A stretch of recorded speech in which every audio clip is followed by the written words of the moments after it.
Hello and welcome everyone. I am Hani Githani, co-founder and COO of 10,000 Startups India, which is a platform for startups from idea through IPO stage for fundraising, virtual incubation and acceleration. Every month we launch one investor lounge episode on our YouTube channel 10KSI TV. Investor Lounge is an hour-long event that gives you direct access to the knowledge and experience of top investors from the startup community. It gives me immense pleasure to introduce you all today to Mr. Ali Fidvi, Investment Principal at Reflex Capital. Ali has worked with PwC and Deloitte for deal advisory and has more than 10 years of experience in private equity investing. Hi Ali, how are you? I'm fine, Hani. Thank you for the elaborate introduction. Very happy and excited to be part of this program. Thank you so much for joining us today. Thank you. I appreciate your time and I will appreciate your insights today that will be shared with us. Very excited to have this conversation. Sure, the pleasure is all mine. So Ali, tell me all about Reflex Capital. See, Reflex, the way we go about our day-to-day life, we're guided by the vision of our founder, who's Anil Jain. So the objectives are simple, one is to foster entrepreneurship, invest in high-impact businesses, and also to build, scalable business models. So just to step back, the journey of Anil with his startup investing began about say 10 years ago, where investments were made, through his personal capacity. Over the last 4 years, we have formalized the setup, and today the capital is, entirely managed by a professional team. I'm part of that. We have a few other colleagues who are also kind of supporting us, in this endeavor. Over the years, we've realized that the tech story was a great way to achieve all of the objectives which I had mentioned, which is entrepreneurship, getting to high impact businesses, and also to build scale. And as we speak today, we stand vindicated in terms of our hypothesis. Our portfolio comprises of quite a few very promising startups, ranging from people who are in the logistics tech space. There are guys who are running very interesting ideas in media technology. We have a few startups in industrial tech. There are guys who are, on the agri side, especially on organic inputs. So that's seeing a lot of traction. We have a in healthcare as well, in the cancer genomics space, and then the current fad which is going on with consumer and D2C is something which we have also participated in. So there's a lot of value accretion as we speak, and over the last few years, these startups have scaled up fairly well. And most of them solve for some really, really good pain points using, technology as a key pivot in the business model. So to that extent, Daniel's, journey has been commendable. We've kind of complemented very well to his vision, and going forward also, I think we will see a lot of, interesting investing ideas come up, and I'm pretty sure it will create value, not just for us but for the stakeholders at large. So that's in a nutshell about Reflex Capital. Wow, that is amazing. And this is a family office?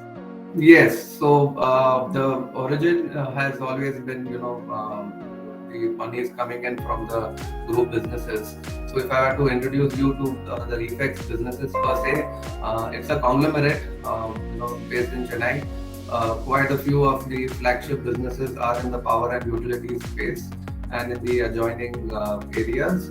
There has been a fabulous learning curve. It's been very fast. The group is fairly ambitious, and in their endeavor to generate wealth for the family, a good portion of the profits come to Reflex Capital, which we use as dry powder for investments. So, like I mentioned to you earlier, Anil used to make a lot of these investments on his own, through connects and so on. Now we kind of, have a wider canvas to go after, and it's a proper professional setup, and we handle the capital quite, closely. There is a very close monitoring, and we see a lot of value accretion.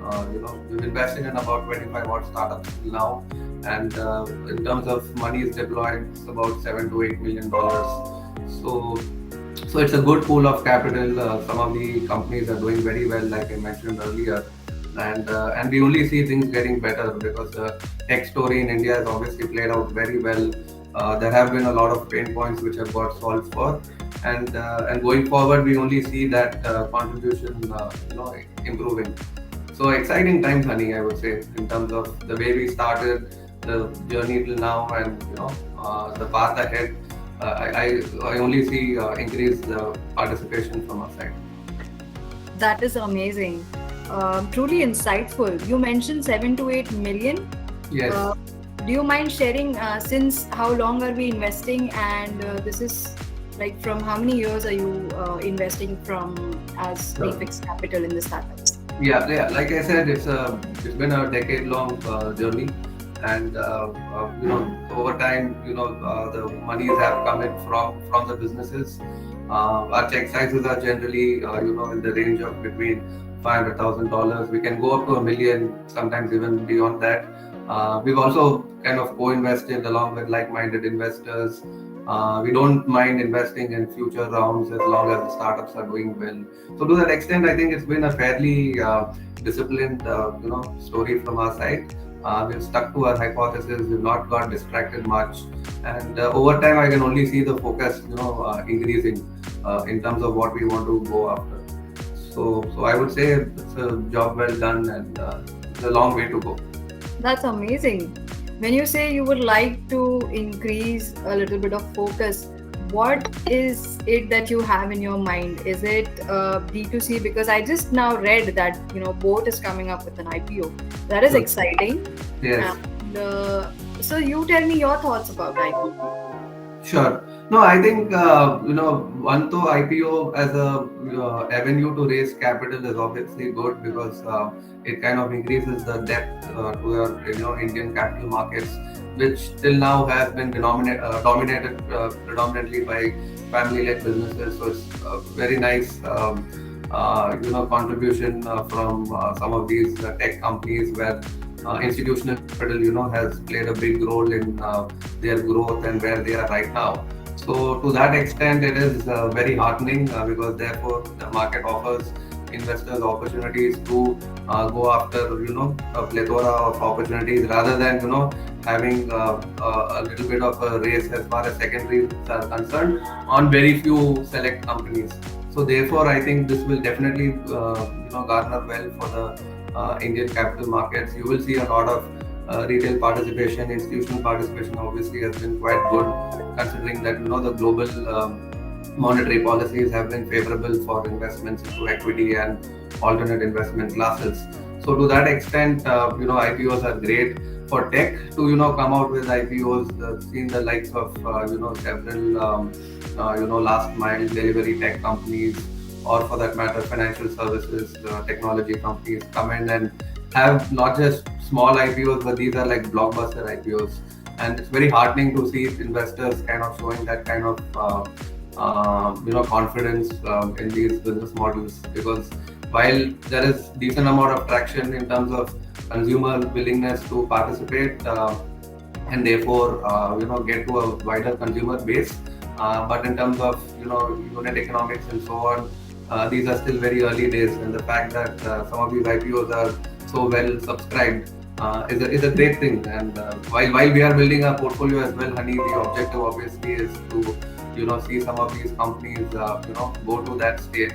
While we might not be around because hopefully we have exited prior with good returns, but if we are and if we see some of these companies do well, get to that stage, it will be very heartening. Not just from a returns perspective, but for the fact that these businesses have done so well, and we were early backers, right? And that's something which is a good vindication in terms of hypothesis and so on.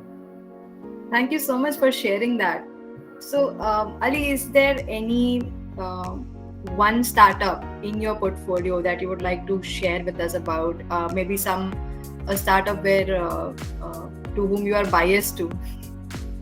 Yeah, no, I mean it's a tough question, and obviously, we all have our favorites, be it all across all facets of life.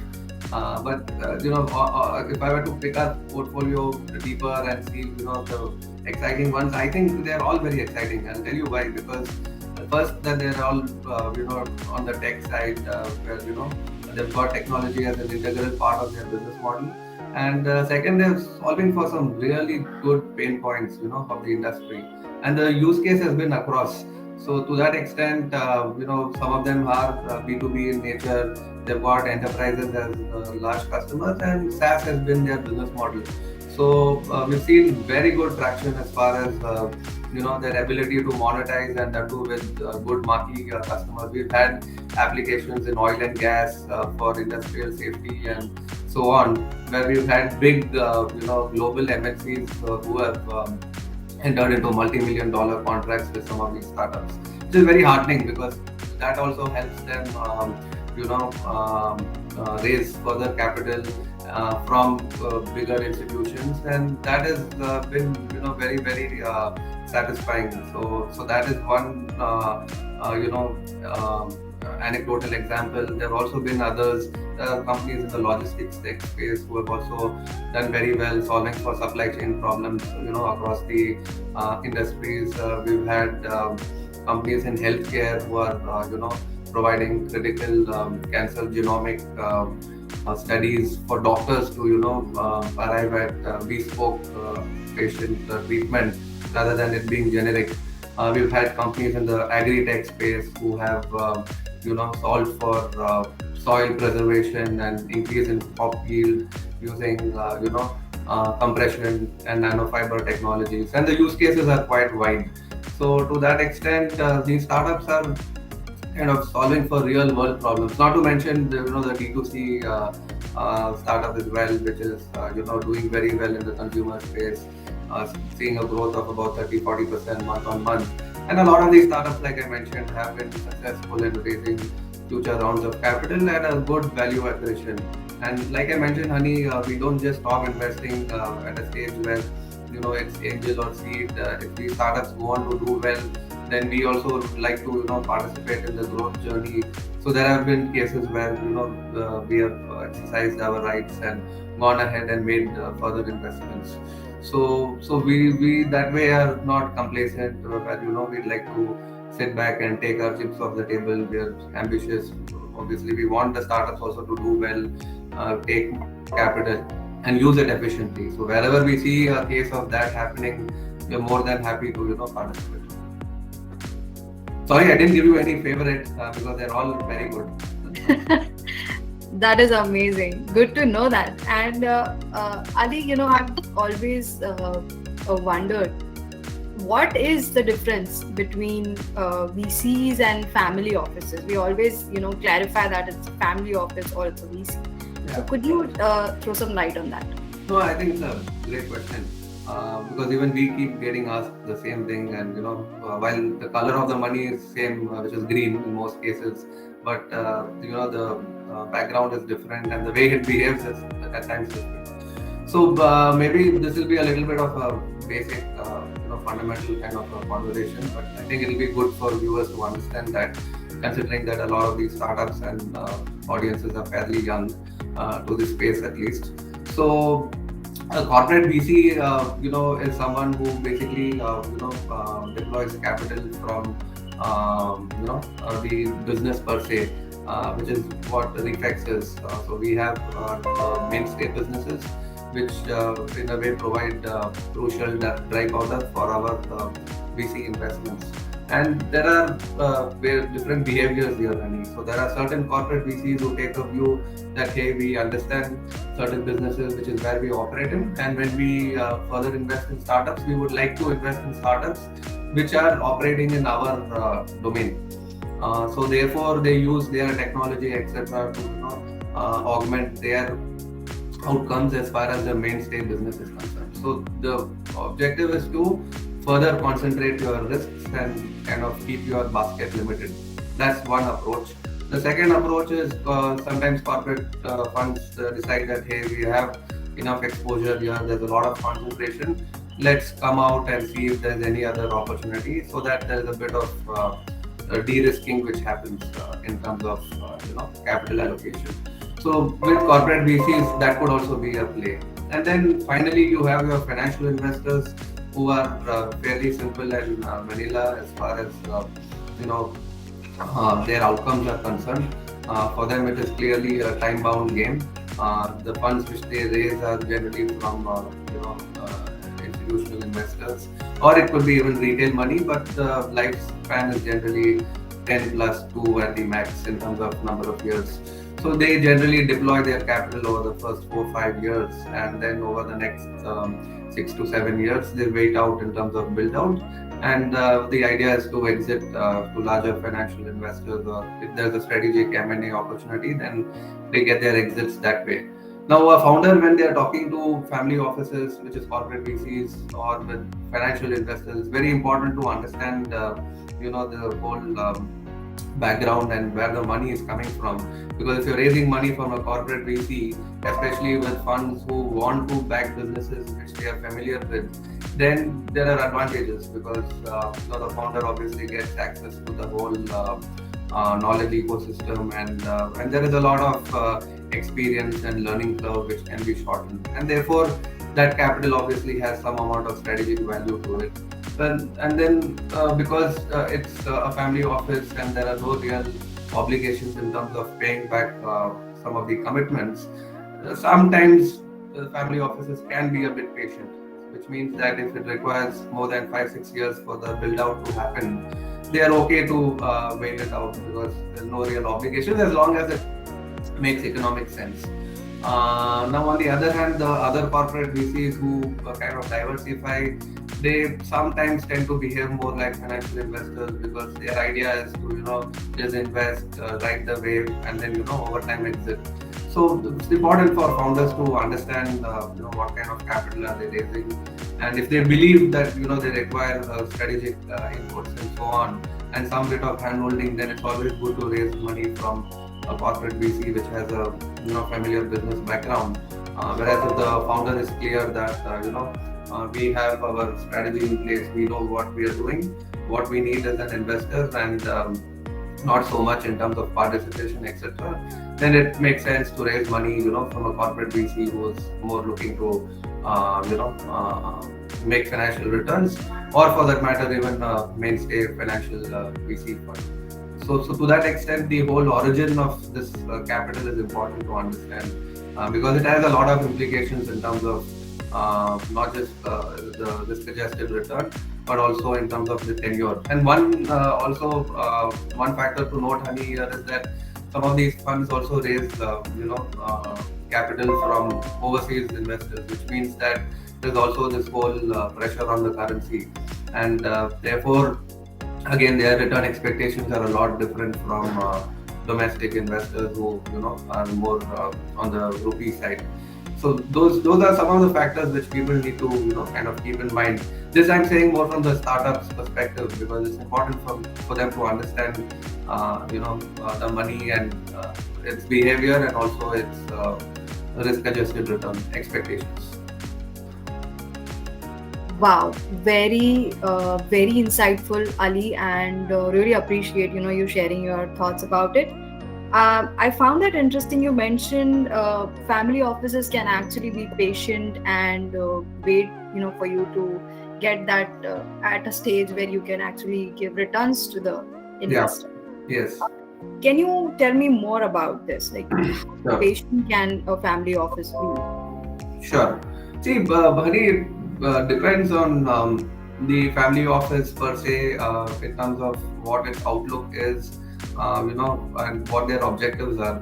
Like I was saying, at Reflex, while the core objective is to make commercial returns, but we also have a larger theme, which is to look at high impact businesses, especially on the ESG side. And this is a theme which we have been kind of playing for a while now, and that is just the philanthropic side of our founders.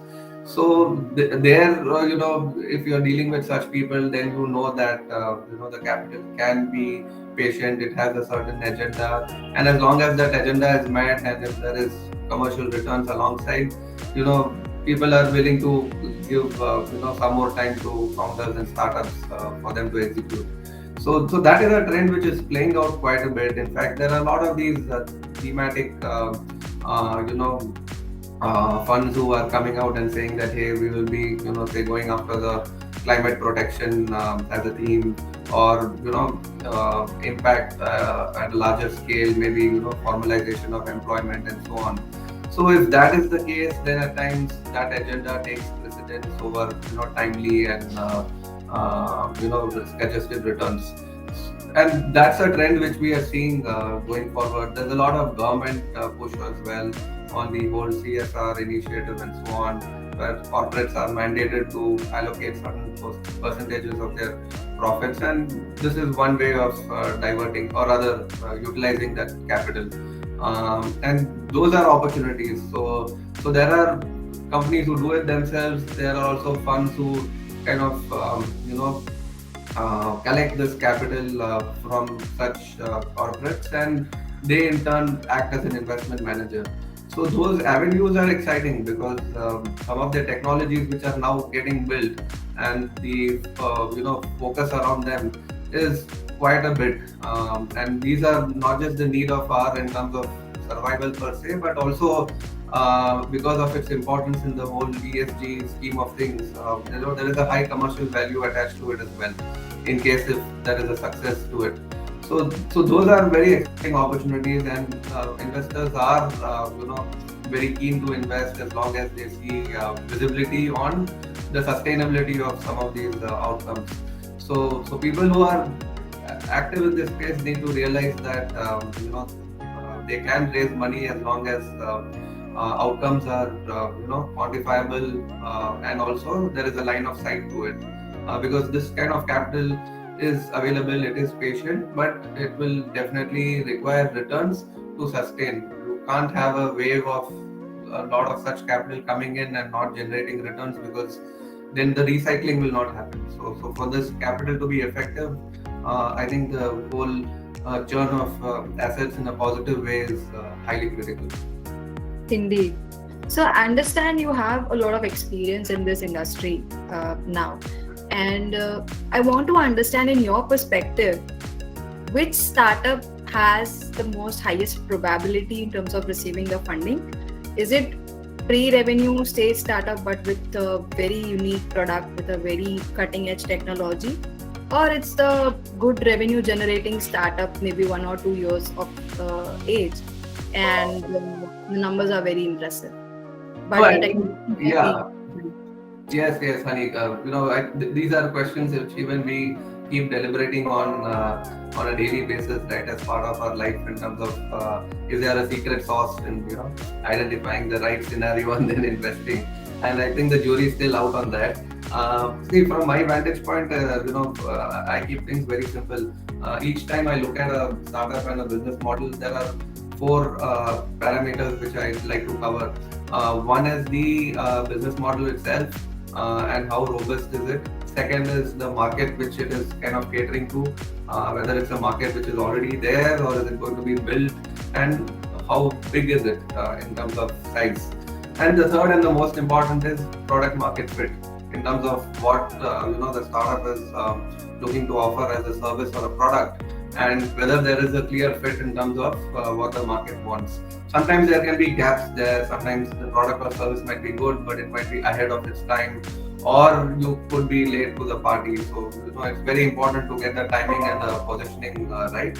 And the last bit is the team per se, because their ability to execute with high speed and deliver scale is absolutely critical for a startup success. And this is imperative because the providers of capital require such behaviors. So for me, I think these are the four key points. And if at a seed stage itself, if the founder comes out with a lot of conviction around the idea, then clearly there is a market and there is a pain point out there which is demonstrable, then you could still go ahead and back it. Whereas at times, certain startups might have had certain initial successes as far as proof of concept is concerned, but the market which they might be going after might slightly be restricted, or it could be in a sunset space and not in a sunrise space. So you don't want to be entering such companies, where the future potential might be moderate to limited, and therefore the ability to scale at speed, becomes a question mark. So it's all a question of judgment, I would say, Honey, in terms of one, getting the market right and ensuring that you've invested in the right startup. Great. So yeah, we did speak about the subjective part of it. Very well mentioned, Ali. I really want to be objective here. So Sure. in your experience, what would you say would be the percentage of pre-revenue startups getting funded as compared to the revenue generating startups? Well, obviously, the revenue generating startups are getting funded a lot more, and that is just to do with the investor preferences per se, Ani, and the fact that, from a return perspective, how are they looking at it from their vantage point?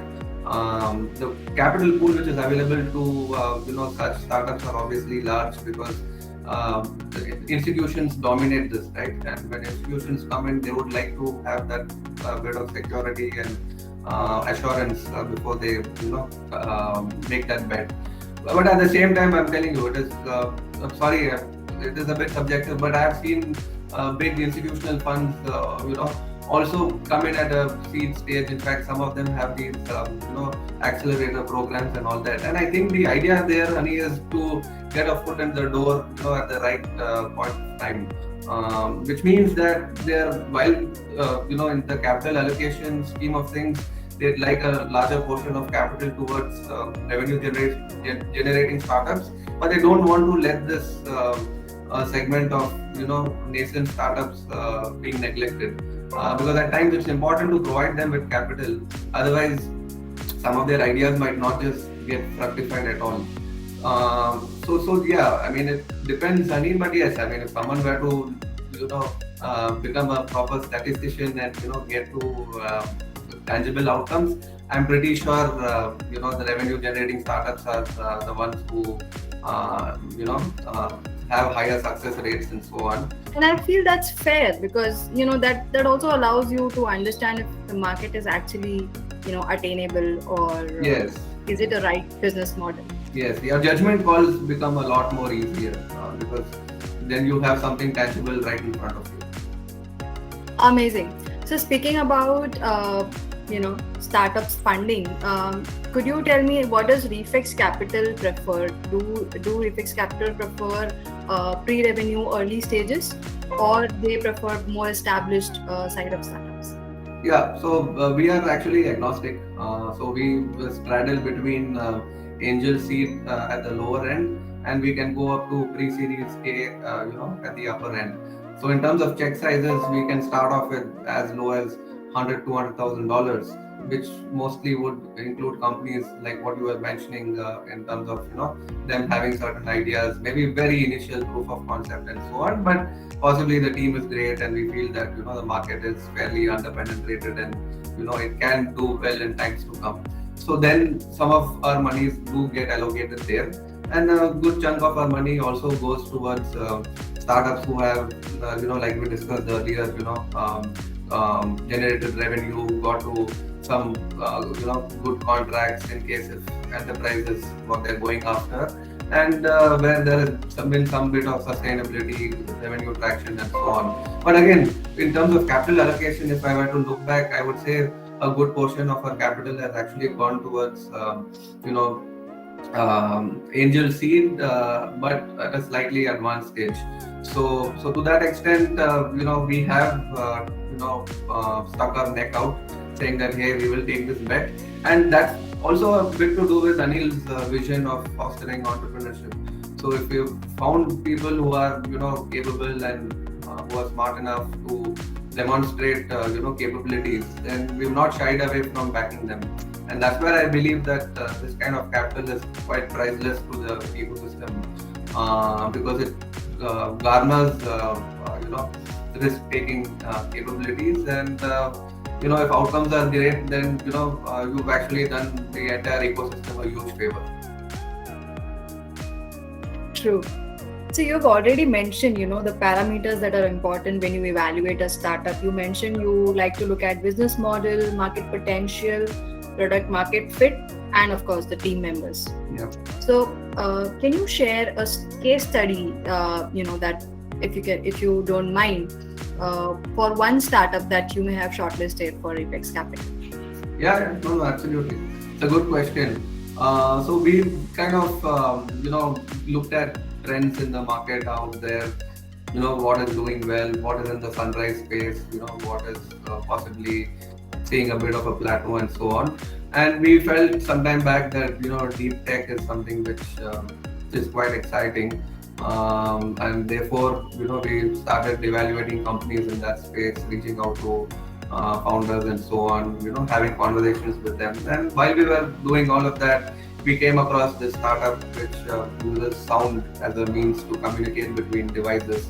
And these were a set of very young, energetic, promising guys who had decent academic credentials and so on. And they came and pitched to us saying that, this is something which is nascent right now, but it can do very well because it has the capability of disrupting the entire current ecosystem, which is more on traditional modes of technology.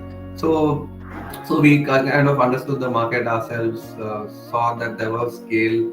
We also looked at their product very closely, did a lot of diligence around it, spoke to several key experts from the industry, and kind of validated the whole concept itself, saying that yes, there is potential out there, provided there is technology and the fact that it can perform well.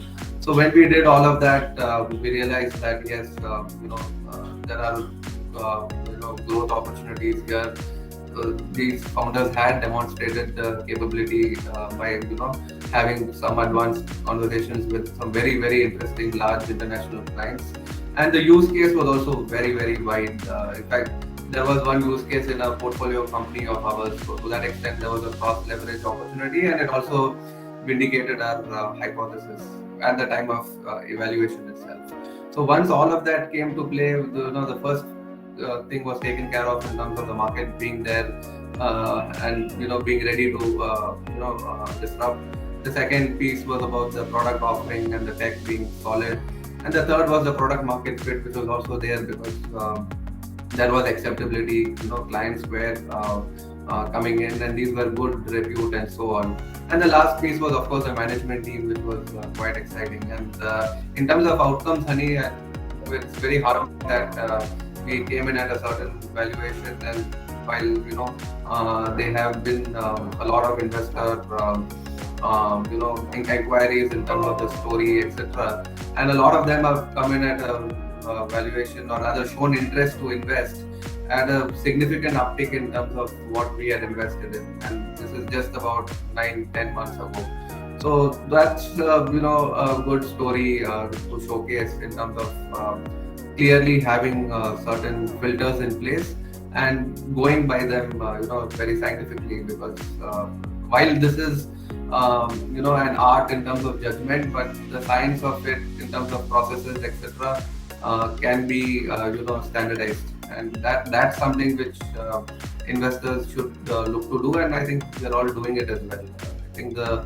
subjectiveness comes because it's taking a call on it's a judgment call which comes in, and that's where certain investors behave in different ways.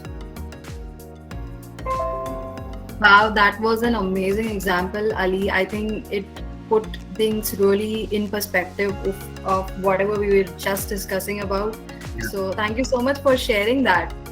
And Yes. speaking about evaluation and evaluation process, could you throw some light on the important documents that are very much required while the process of funding is going on for all the startups and entrepreneurs out here today? Sure. See, Honey, let me kind of step back and explain what the expectations are generally and what circumstances are right when such conversations happen, and then like you were asking me about what is it which is required in terms of documents, etc., which is more detailed. See, today's startups,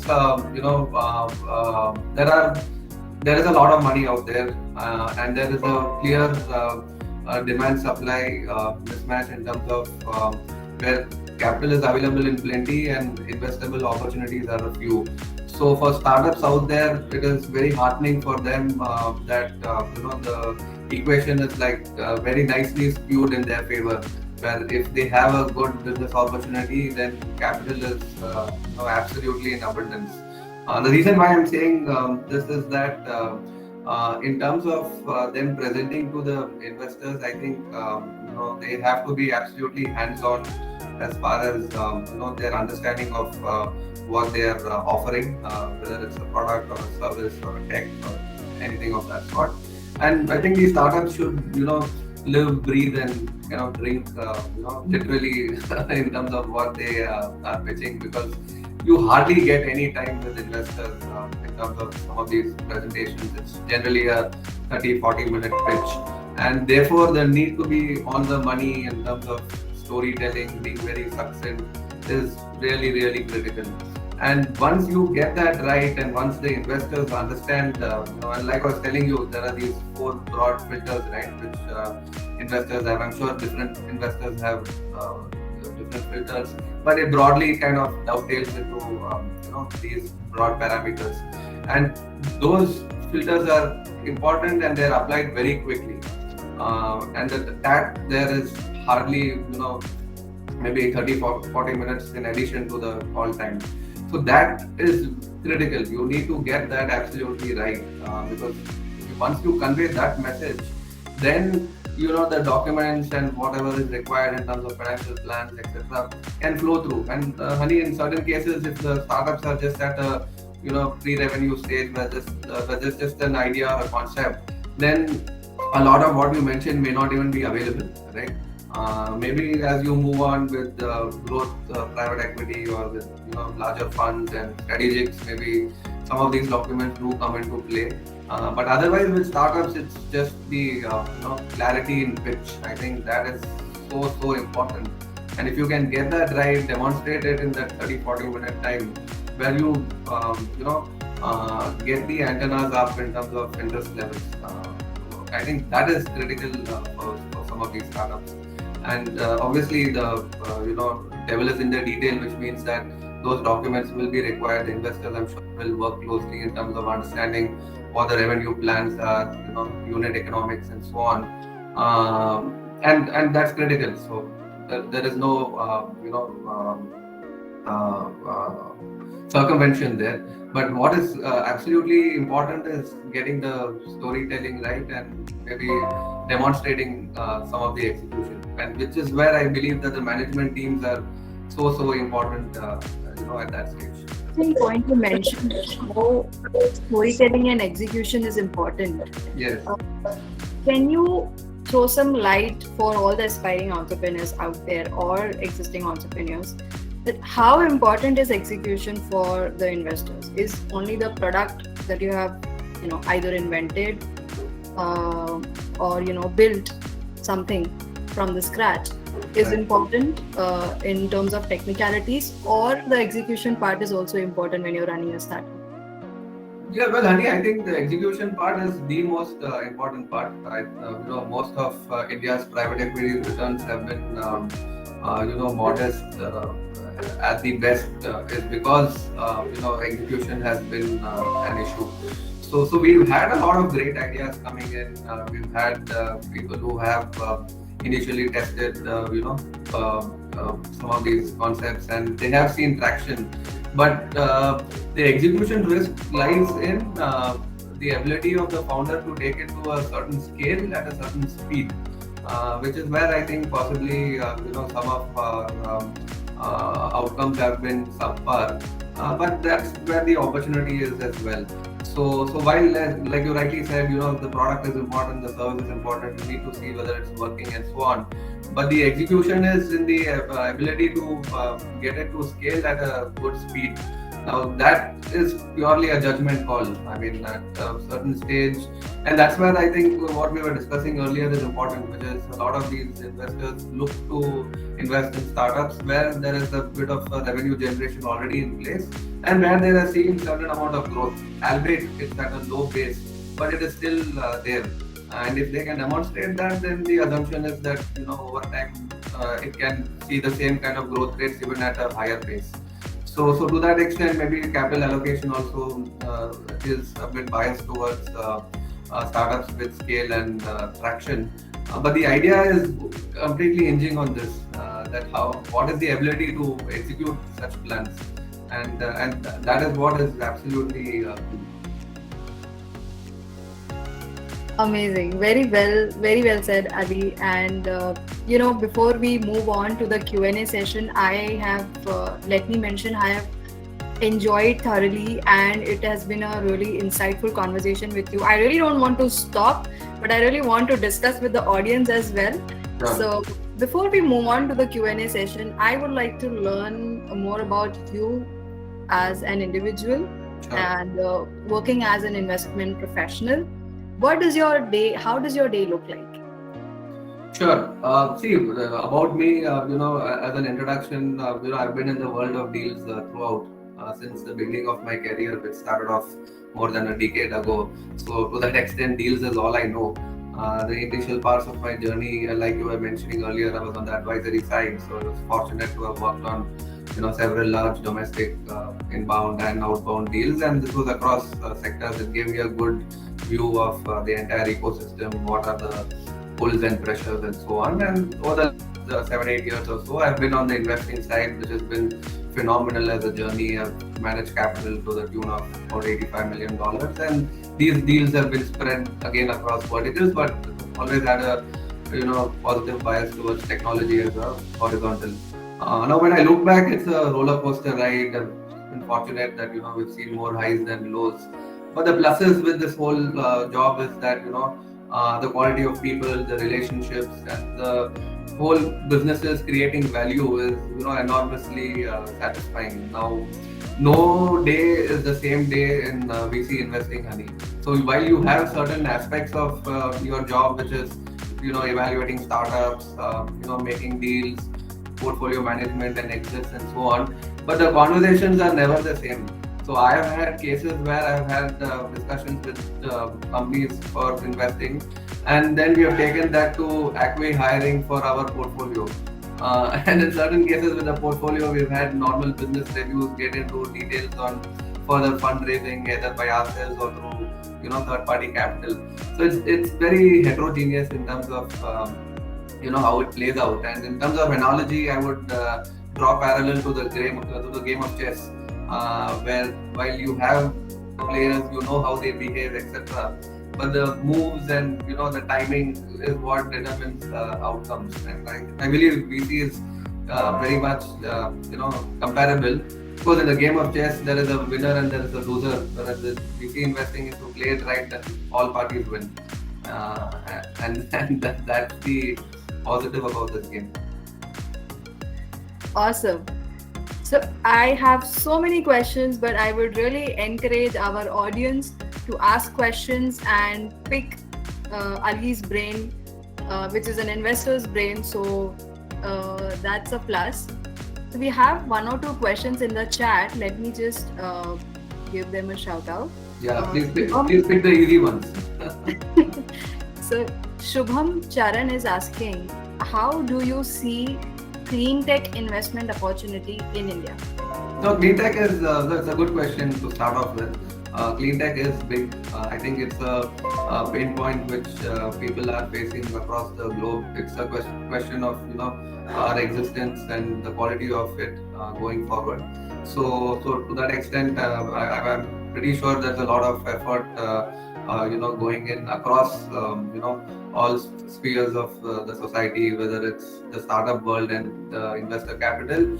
but in addition also, the governments, and they are spending across it, because it is everybody's problem, and therefore, the solution also has to come from possibly all spheres of life, and it has to democratize across countries, societies, and so on. So yes, I think clean tech is very exciting. I think it's the next big thing which is to happen. Um, I think capability building is something which I'm still waiting to see whether there are any tangible moves out there, which is where maybe some countries need to step up, some countries are lagging behind, but that's okay. But one very important thing is that people have woken up to the fact that climate change is the reality, and therefore us getting our act together on providing for solutions which help us tackle this, whether it's waste management, circularity, mobility solutions, reducing CO2 emissions, and so on, or the capture of it, reporting of it, which acts as a horizontal across all these. So they're all equally important, and they're all equally exciting. And today, funds who are mainstream are also looking at climate tech very closely, and it's also nice to see dedicated pools of capital also come in for climate tech. So if you are an entrepreneur and if you have ideas around climate tech, I think this is the time to go for it, because you will see a lot of interest, not just now, but it will only compound in times to come. Awesome. Thank you, Ali. I hope you have got your answer, Shubham. So guys, you can actually unmute your, you can raise your hand, unmute your mic, and ask a question. Ali Pritam here. Can I ask a follow-up question? Yes, sure, please. Go ahead. Good to see you, Ali. I'm stuck in Dubai. While coming back, I tested positive, so I'm stuck here. I have one very interesting question for you. While we keep talking about sustainability and a part of it, is sustainability an independent initiative by itself, or like businesses like us, right? Taylor Smart, which know about the business, we projected it more as a roadmap for us, right? Because when we are doing home services, we are doing back-end services for the designers, we are actually accessing every house. And when we do that, we said that one of our roadmap thing is that we will pick up the old clothes. So suppose I go to Ali, and Ali has done 5 suits from me. He wants to donate 2 or 3 of his existing suits. We will collect that, tag it as a 1 rupee price tag, and give it to the needies, right? So it's also contributing. But I found that we were accused of doing or thinking about too many things in one go. And so how do you kind of balance that? Because I'm finding similar feedbacks when I spoke to a few people here in Dubai who are prospective partners or investors. And of course, it's a roadmap. It's not something that is my you could say a revenue stream or something. Sorry to interrupt, Pritam, but Ali, this is a very good question, and I really think we really need to get a perspective of an investor about a startup focusing into multiple things, and also on their business model. So if you can just throw some light on this. Yeah, sure, Pritam. And do take care. Sorry that you tested positive. No, there are no symptoms. I'm just, I don't know. Maybe it's just one of those bad days. Yeah. Sure. Thanks. No, I also, like Ali said, and what you mentioned, it's a good question, and I think this is something which all of us are struggling with in terms of our evaluation processes and so on. So see, climate change and or rather, let me step back. You mentioned sustainability, right? So let's focus on that and the impact which it's creating. Now, there are 2 ways to look at this, Pritam. One is that business models come out saying that, hey, we are going to be purely commercial. The idea is to drive commercial value, and if something dovetails into it, as part of the core offering, then so be it, and therefore we make some browning points, right? And that has certain amount of acceptability and so on. And then there are business models where you have certain primary objectives, and then there are certain allied objectives which come in, and there you could have sustainability, and maybe it doesn't dovetail in smoothly. Maybe there is a bit of a force fit. So that I think Preetham is the essence of this all. In terms of how does one get this whole sustainability angle dovetailed into the business model.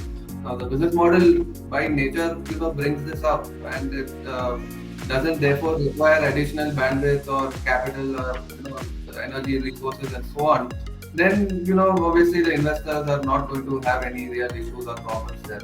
But if it's a mainstream investor and the idea is just purely to go after financial returns, and in their perception or mind, if they get a feeling that a lot of this is force fit and therefore might lead to suboptimal returns or rather, not the best application of my capital, then there could be certain amount of apprehensions and so on. So it's very subjective, Preetham. It all depends on how the founder projects it. Like you were mentioning to me that for every 5 suits you sell, maybe there are 2 which come back, and if you can push that to the needy. Now, if there is a way you can position that interestingly, saying that that's anyways done as part of your supply chain, and that really doesn't cost much in terms of incremental outflows, and also maybe it helps you increase the lifetime value because the customer then sees value there and so on, and that could be an effective way to acquire customers as well, right? Yeah. And retain them. So those are some of the dynamics which play out in various models. Now it all depends on what kind of an impact does it have in terms of the capital and the use of it.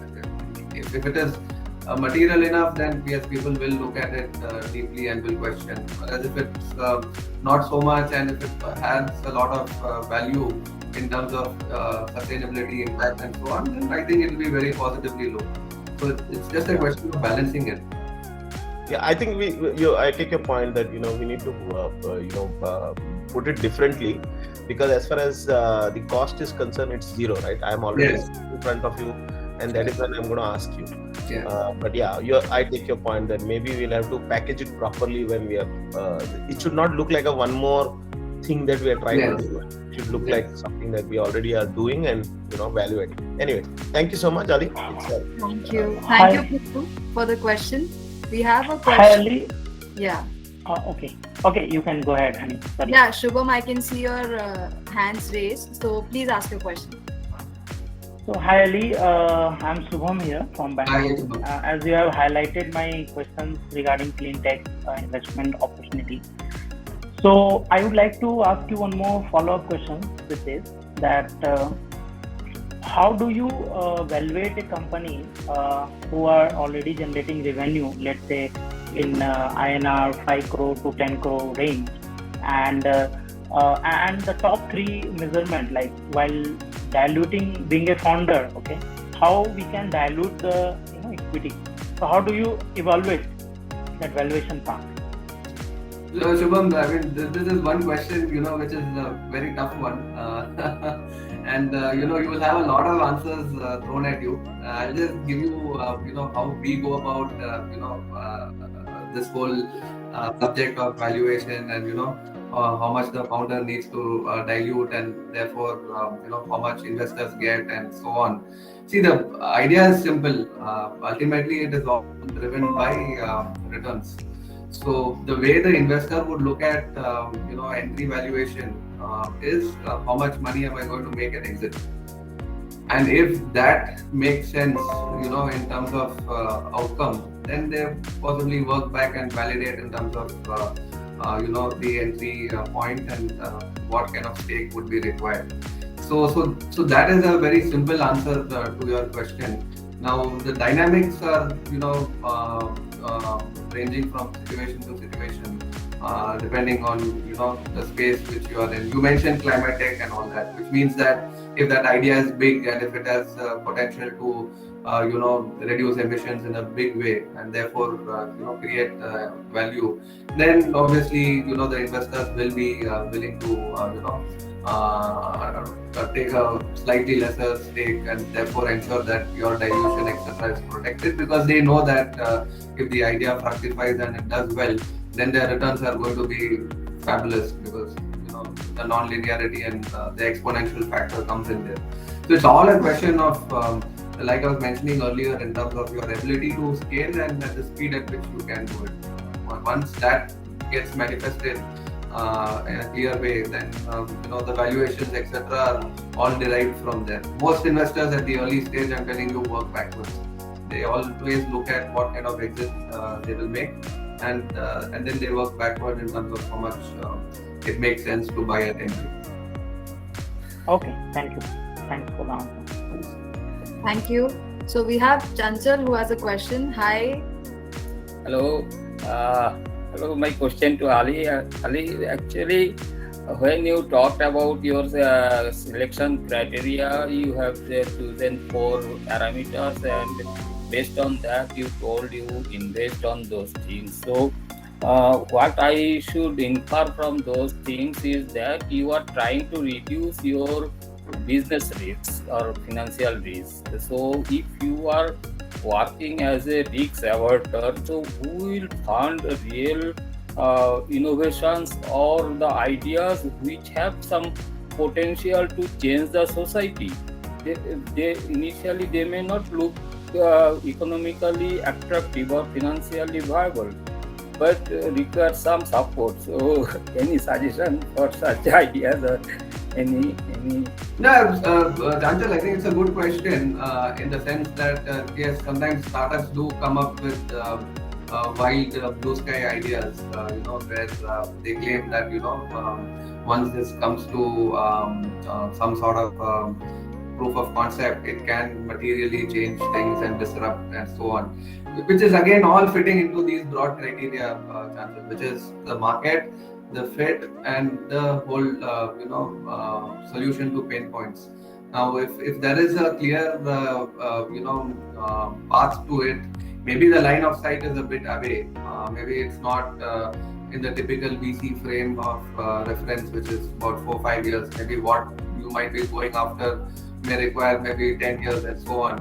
So then you have to take a call in terms of how does one go about meeting the expectations of investors, and therefore then you need to go and talk to the right set of people too, because today, especially with concepts like climate change, etc., like I was mentioning, the government is also providing a lot of fuel and ammunition to this, and therefore there are quite a few tailwinds, and hence there could be universities, etc., who are offering grants for such platforms.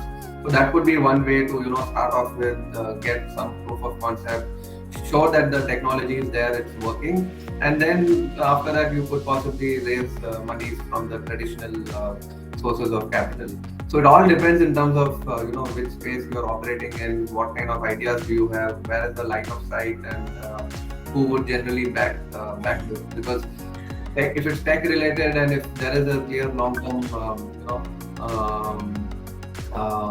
line of sight, then people will back you, and the capital, like I mentioned earlier, can be No, actually, my experience is that some idea people tell it is good, but neither angel investor side, nor VC side, or not government side, it is not fitting any of the policies they have. I think there should be some specific policy, because testing these ideas may not require huge fund. So it may be a small funding and try it, and if forget, if not successful, forget it. Some mechanism from private side or from government side, or because so many talks are happening here and there, but real investors, those are really dreaming some new things, they are not getting support. What I feel, you're right. they work for what they feel it is good.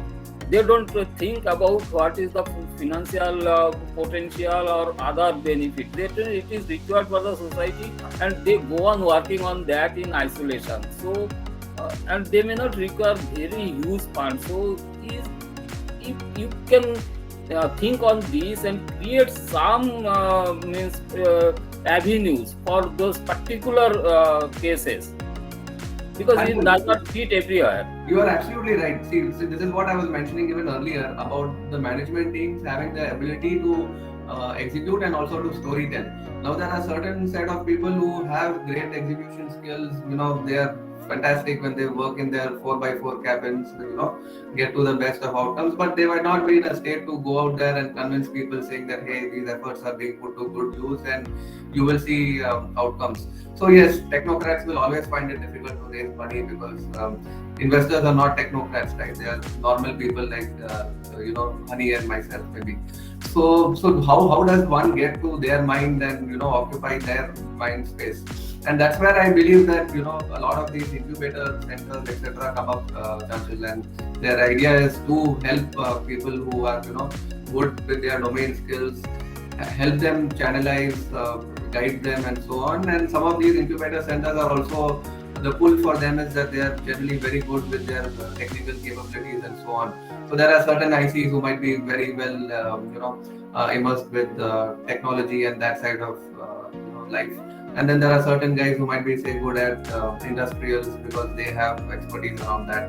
So there are certain agencies like these, and the government researchers and so on. Universities are also there who have targeted certain resources for such outcomes. So the idea is to ensure that people get connected to the right set of channels, and then therefore Just take like it from 10,000. there. But Chanchal, this problem is not going to go. Technocrats will always find it Actually, tough. my experience is that I get selected in every incubation, but incubation selection and getting IC funding is again there is other criteria. So though I get selected, idea gets selected, but real support we never get. Yeah. Well, it was an amazing question, I think, and I think there is a lack of awareness in terms of the right policies, the right schemes that are available for such startups and such innovations. In fact, soon 10,000 Startups India is coming up with a webinar where we will introduce to the person who is actually belonging to such sector and will be able to help you understand more about if your startup is eligible for some kind of scheme which is available in the market.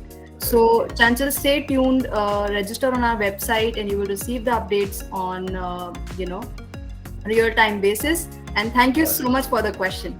And another request for you, actually, you give chance to such pupils, actually. Those are really struggling at the bottom level. True. Those successful people, because they are not adding value, but you are targeting these programs for those who are struggling. So give some chances to share their thoughts. Definitely. And I really acknowledge your effort today to share your concern, and we will definitely try our best to resolve it. Thank you so much, Chanchal. We have our next question from Gregory. Hi, I hope I'm pronouncing it right. Gregory, you're on mute. Hello, can you hear me? Yes, hear you now.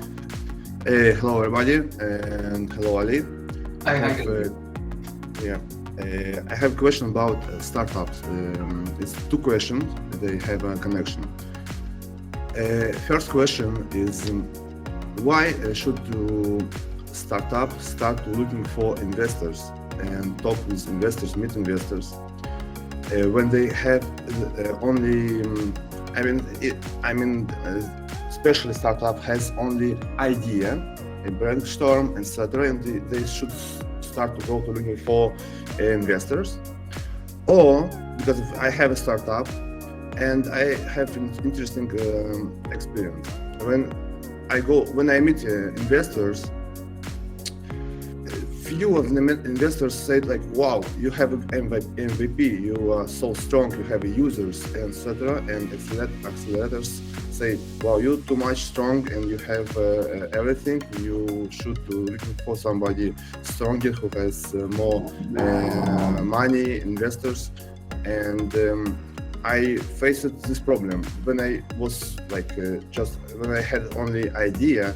It was too early. It was two years ago, but today it's like not in time, but it's like strange situation when talk with investors, they say, wow, you have good idea, you have advertising, you have users, you just, and I was, yeah, I have this, but I need to grow, I need to, I didn't still, I didn't have a profit, I don't make money, but I'm in close future, I think I will do it, but today I need to money investors for grow, and this is the problem. So when should I start to talk about money, investors, and etc.? If you got this question, thank you. Okay. Sorry. Gregory, I have it's a long question. I think I have understood it, but correct me in case if I'm digressing. What you're trying to ask is that there were times when you were early on in your life, you had an idea, you pitched to investors, and then over time you took some time off, built the business, got to a point where you saw customers coming in, revenues and so on. But the problem has been maybe that you have not got to a point where you're making money, which is profits, right? And maybe that's where the investors are now questioning you in terms of your path to profitability. I think that's what your concern is, and how do you go about addressing that? Have I understood you right, Gregory? Yes, it was before. It was like you have only idea. You should develop MVP, and after that to go to talk with us. Today, when I meet investors, they say, "Wow, you have everything, but you need to check more users and make profit." Understood. Understood. Yeah. So, Gregory, I think this is a situation which most investors, force their startups to, get in, or rather, startups face these dilemmas when they talk to investors. So there is no real clear, scientific answer here. But one thing I can tell you for sure is that when VCs put in money, there are two applications to it, right? One is that a lot of their money goes towards, team building, which is getting the right set of people. Second is on the product development side. Third is, building a market for the product, which means, you get customers to come in, and that is your, so-called CAC, which is your customer acquisition cost. And then lastly is to, build channel partnerships, etc., so that, you can sell in case, if B2B is what you are after. So all of these monies typically go towards your income statements, whether you hire a team or you build the product, which means it amortizes in the P&L, or you have spends to acquire customers. So if all of that leads to a scale, and at some point you being able to tell your investors that, hey, I'm right now at this juncture, I'm not making money because I'm spending for the future, and what I'm going to do with your money is also precisely the same, which is to take it and build scale, and at a certain scale, at a certain size, I'm also going to be profitable. I think that line of sight for investors is very important, and that's where there's a lot of back and forth in terms of discussions which investors have with their You're absolutely right, and I thought maybe it could be about value, because when you have only idea, you ask like about maybe $100,000. When you have MVP, you ask 1 million, maybe more, and maybe sometimes depend on value. And for investors, maybe it's like it's not they're not in shape. I mean, they can't invest like 1 million, and you like maybe I moved on this, and I need to talk with maybe something bigger. Yes. No, absolutely, Gregory. It's just about you being able to get your storytelling in place where the investors see that line of sight and are able to build conviction. But yes, these are the dilemmas which startups are in today, where they have built something, but the line of sight to profitability is always a question mark. And like you were saying, certain investors come up with certain amounts as their check size, and when they look at their deployment of capital, they'd ideally like to see an end state where the business turns profitable, so that they are clear in terms of how much further capital the business Yeah. will do. Because you need to understand one thing: the more capital you raise, the more dilution also happens, which impacts their economic returns. So be very clear in terms of what kind of capital you will need to reach there, and tell your investors that, hey, I'm maybe taking this amount of capital from you, but 6 months or a year down the line, I will need some more capital, which means that I will be diluting some more equity. But the end stage, the game which I'm creating, and the value of the pie which will get formed will be great, even though you get diluted, because the increase in valuation is exponential and non-linear as compared to the amount of dilution which you are taking.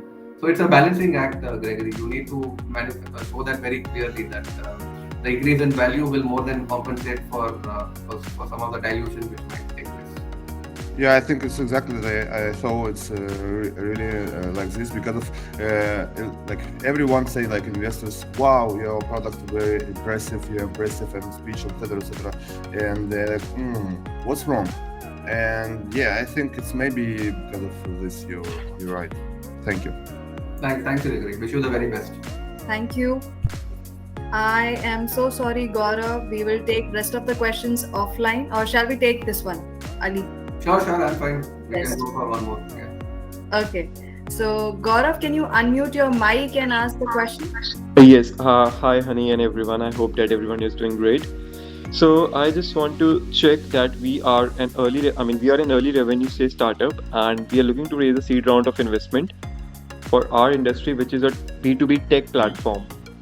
And the reason why I'm asking this here is that I'm willing to connect with potential investors who would be interested to invest in our industry. And I mean, we can connect on LinkedIn, and I'm understanding that, of course, they have some time strain for the meeting.